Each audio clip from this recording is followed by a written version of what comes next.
High বন্ধুরা, আমার রান্নাঘরে আমি চলে এসেছি। এবার আজকে আমি রান্না করব ঢেঁড়স আলু, মাছের ডিম দিয়ে ঢেঁড়স আলু চচ্চড়ি। কড়াতে তেল দিয়ে দিয়েছি, তেল গরম হয়ে গেছে। আমি মাছের ডিমটা ভেজে নেব।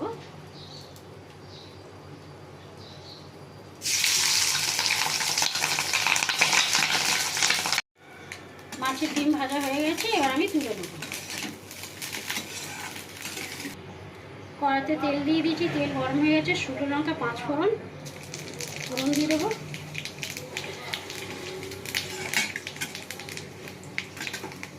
একটু পেঁয়াজ দেবো, কাঁচা লঙ্কা দেবো,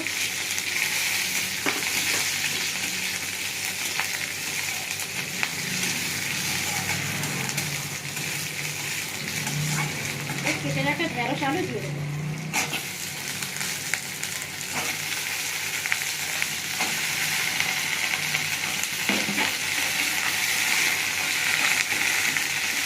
ভালো করে নেড়ে নেবো। ভাজা ভাজা হলে মশলা দেবো।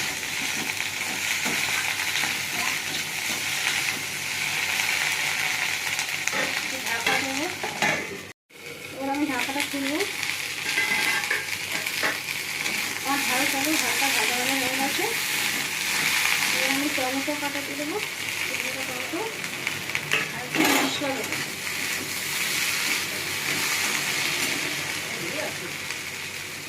হলুদ গুঁড়ো দেবো, লঙ্কা গুঁড়ো, ধনে গুঁড়ো, আর নুন দেবো আন্দাজ মতো নুন। মাছের ডিমগুলো দিয়ে দেবো, দিয়ে একসঙ্গে ভালো করে নেড়ে নেবো।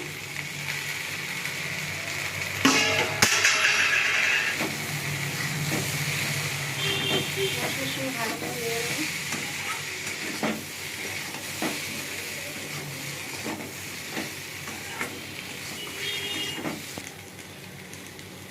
আমি ভালো করে ঢেঁড়স আলু ডিমগুলো ভালো করে কষে নিয়েছি।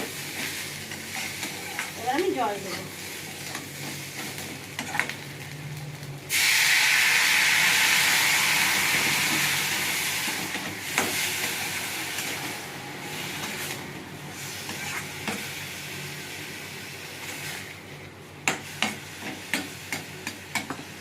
ঢাকা দিয়ে দেবো।